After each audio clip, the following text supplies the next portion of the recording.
time when I was Good morning, everybody. It's Dan Latto speaking. So my website is daniellatto.co.uk. Come and join us on there. There's all the videos and all the podcasts and all the replays, and we keep putting them up. But in today's session, so I woke up this morning, got a message from a guy. I'd seen it anyway earlier about a company called MOBE. And MOBE is a company that you pay 50 quid and you get access to like 21 steps, but you don't get access to all 21. You only get access to like the first 6 or 7, and then you have to pay like a couple of grand to get the whole 21 steps. But it's been shut down by the FTC, the Federal Trade Commission in America. Morning, Abby. And the reason why MOBE's been shut down is because I think really they're saying that it's a pyramid scheme. I think that's what they're really intimating at, because when you get through the whole 21 steps, for which you have to pay like 2 grand, I think, the reason why the business has been successful is that you go recruit more people into that exact same 21 steps. So you're paying 2 grand to get through all 21 steps, and their secret is to go recruit more people into their 21 steps. Now, MOBE tried to get around this, I think, by, and all this is alleged and so on for those solicitor people listening, just in case I get some of this wrong.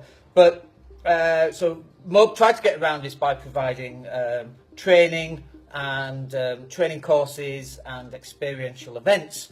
And that's why you paid the extra money. But for whatever reason, we've been shut down by the FTC because they're saying that it's not a bona fide business, effectively. And Herbalife had something similar, because Herbalife went into court about whether that was a pyramid scheme as well.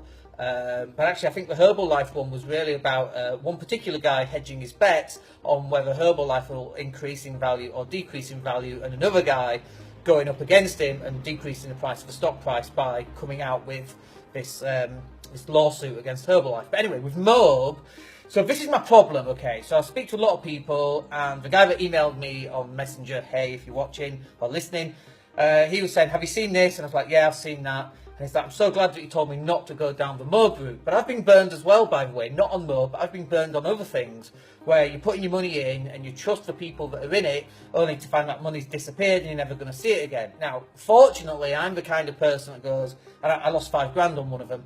I lost 5 grand and it got me angry, and then I went and 10x'd the results anyway, because I can do that. And the reason I can do that is I've got the skill set and the mindset to be able to go out and close business and generate more cash if I need to.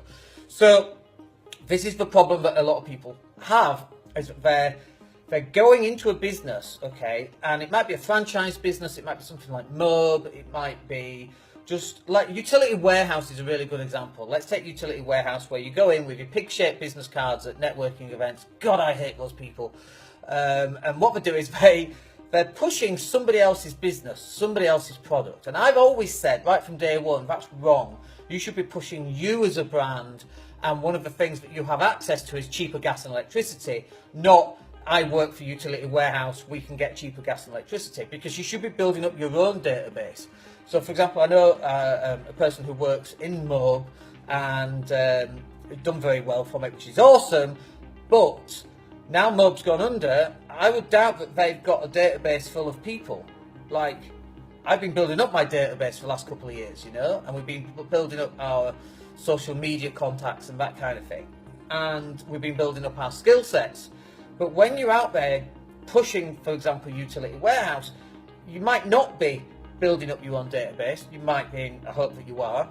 You might not be pushing it out on social media. You might be just known as the utility warehouse guy or girl. And if utility warehouse goes under, then who are you known as now? So that's a problem for me. What you're better off doing is pushing yourself out as a person who can get you access to cheaper gas, internet, utilities, Wi-Fi, whatever, right? And then if utility warehouse goes down, you can just move that onto somebody else where you're going to get an affiliate or a commission. And so whenever you're going into a business, you've got to think, what is the business? What if the problem with franchises, like the bigger franchises are fine, like McDonald's. Like if something happened to McDonald's, it'd be fairly catastrophic, right? Fairly unusual, like Subway. It can happen, and it does happen, but it's a lot more unusual. But if you're going for a smaller franchise, £5,000 or £10,000 fee, it's a small franchise, it's not part of the British Franchise Association, and even that's not a guarantee to some extent. But if you go into that, If the data comes into the franchisee, the franchisor, you're the franchisee, then you've not got that data. You don't own that data. You're not allowed to email the people's email addresses because it's technically not your data. It belongs to the other people, right?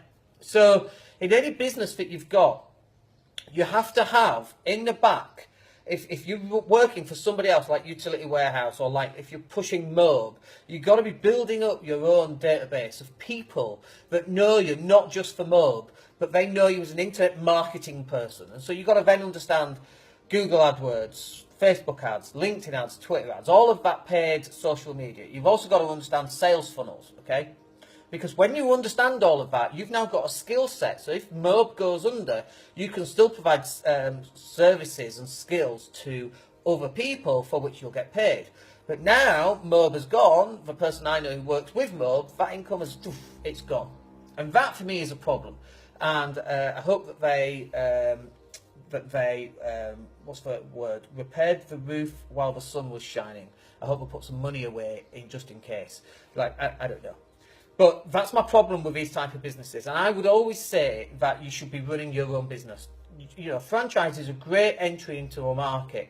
But unless you're going to go into the bigger ones, you know, 100 grand McDonald's type franchises, right? You shouldn't be going into the smaller ones. Maybe if it's your first foray into business, to go and understand what a business looks like that's tried and tested and systemized, that's quite nice. But what if these smaller ones go under? A friend of mine did a website franchise going back 15 years now, 15 or 20 years actually. And it just went, you know, he put all this money into it and literally it just went. And they couldn't close business, and in fact that business was closed because it wasn't a tried and tested formula. So if you're going to go down a franchise route, go down the larger franchise route. If you're going to go into the smaller franchise route, do it so that you're learning about how to run a business and a systemized business. That's where you're going to get those learnings from. But in the back of that, your side hustle, if you like, is, excuse me, you should be, I'm a bit bunged up this morning, I'm not sure why. You should be, maybe I've got summer flu coming along, summer flu. It's where you get like, you know, the change in temperature. And it's hot today, we're talking 28, 29, I reckon, maybe 30. It was hot yesterday, I had to put the sunscreen on. It's like factor 15, it's like cottage cheese. Do you know what I mean? Because I'm red, I'm like a lobster. You know, do you go brown? No, I just go red. People are pushing me back in the sea because I think I'm a lobster, you know, because I go bright red basically. It's embarrassing. So, what are the sort of things that you should be doing then if you're in this kind of a business, and what sort of things should you be doing as a side hustle? So, first of all, you should be thinking about how are you perceived out in the marketplace. When people look at you for cheaper gas and electricity, for example, is it cheaper gas and electricity, or do they look at you as you're the utility warehouse guy? That's not what you want. You want to be known as someone who can come into your business or into your house and help you get the best deal on mobile phones or electricity and gas and broadband and all of that kind of thing. Because when you then get known as that, if utility warehouse goes down, then you can just plug into somebody else. You don't want to be going to networking events with your business cards. I once went to a business event, by the way, and there was a lady stood at the top of the escalator, literally handing business cards to people at the top of an escalator. I'm like, that's just crazy. Like, talk about a negative brand value, right? And, you know, brand, by the way, is how people perceive you in their head. There is no such thing as brands, okay? Coca-Cola doesn't exist. It just exists in your head. Like, what do you think of when you think Coca-Cola? I think, you know, bottle, sunny, glug, glug, glug, glug. How do you drink Coke like that, by the way, without, like, burping loads, I don't know. But that's how I see Coke, and the Coca-Cola branding is designed to make me think like that. It's how I feel about it in my head. And so that's what branding is. So how are people perceiving your brand? And they don't perceive it on paper, they perceive it in their head. What words do they think about when they talk about you? Do they talk about you, you're a utility warehouse guy, or do they talk about you, actually, if I need a discount, I need to go to this person because they can help me get the discount? That's what you need to be doing. So when you go into networking events, push yourself and your business card. You become the Russell Brunson calls it the attractive character. Is what Russell Brunson calls it. What is your attractive character? Let me tell you what mine is, okay? Mine is working class, poorly educated GCSE wise, put the graft in, you know, went from 15 grand to 100 grand, which is pretty amazing, right? Put that money into property, kept putting money into property, did well, moved over to Spain. Is that replicatable? I think that's a word. Yes, absolutely. Even in this market, is it replicatable? Absolutely, and we know people, we're helping people do that all the time, right? Every month we're getting new people coming through the system that we have.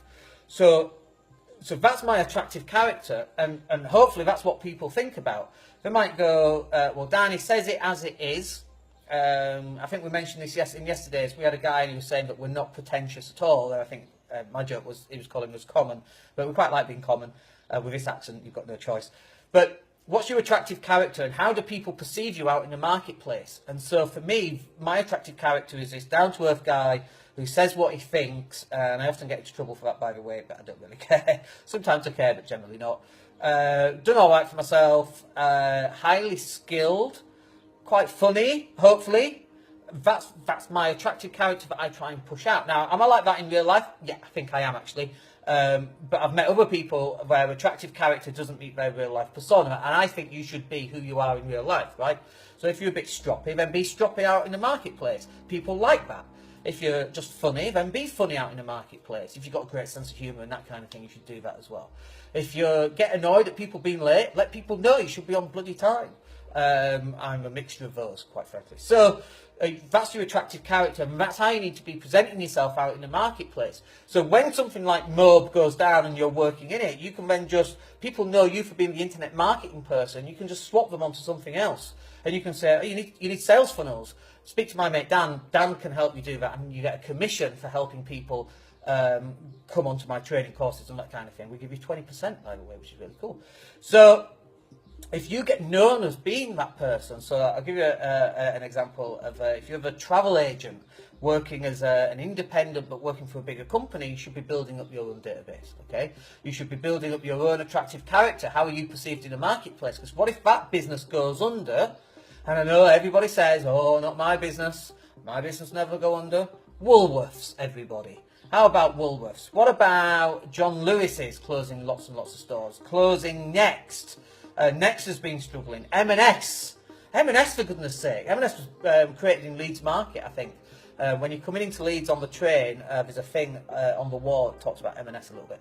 So all these businesses are going under. Like the big businesses in America that went under, whose name escapes me, Lehman Brothers, for example. This is a big bank, a big institutional bank. Northern Rock in the UK. Don't say this stuff will never happen, because it'll happen. The Roman Empire, Egypt, China, right? At some point, Persia, it's now Iran. At some point, all these great America will happen. By the way, the British Empire happened. Okay, we now have this little piddly thing that everybody laughs at because of Brexit. So, what Muppets jumping off a cliff with the other lemmings in the Brexit bus with Theresa May at the steering wheel. So, don't say it doesn't happen, because it totally does happen. The key for you is how do you protect yourself, and you protect yourself by building up your own database, by skill setting yourself up, and by building your brand. Those three things. So we're talking database, we're talking skills, and we're talking building up your brand. If you can implement those three things, and if you're not that skilled at sales, for example, do you think actually reading 20 sales books on sales will help improve those skills? Absolutely. Will that help you in your current position? Absolutely, whatever your current position is. Will that help you on your side hustle? Absolutely. Will that help you in 2 years' time when you're running your own fully fledged travel agency, or whatever that happens to be in your own name? Yeah, absolutely. So what were they? They were skills, brand, and I've forgotten the third one, whatever it was. Somebody write it down. So those three things are what you're going to have to start implementing into your business in order for you to actually stand out. And I mean, we've got all this content stuff, obviously, that you've got to be pushing out. We're just looking for a virtual assistant to really take over, a full-time VA to take over all the stuff that I'm doing right now, because I'm just spending all my time top and tailing content that's already created that I need to push out. So my time's best spent creating content.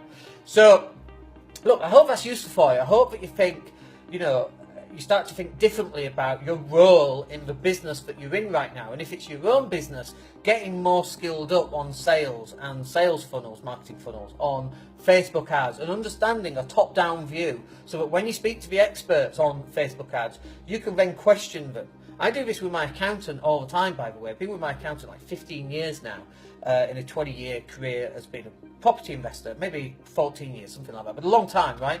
And every year we go in and he's like, no, you can't claim for these, Dan. I'm like, yeah, I can. We have a discussion, argument about whether I can claim for a dressing gown or some slippers or whatever. So literally that's what we do. Because I'm educated. I know about tax. I've read the boring book for Times Tax Guide 2008. I know it's 10 years out of date, but tax hasn't changed that much. But the spirit of the tax and so on hasn't changed necessarily. So I can have that level of conversation with the experts because I've educated in my own skill set. And that's what you need to be doing as well. So look, I hope that's useful for you. I just want to talk around MOBE, and if you're in MOBE, then you have my empathy and sympathy about what's going on there. You need to be also known as the internet guy or gal, so that you can then redirect people onto other business opportunities or business building opportunities, if you like. So I hope that's useful for you, and we'll catch up with you on tomorrow's. All right, have a great day, and we'll speak to you then. Take care. But baby, then you came along. I know I never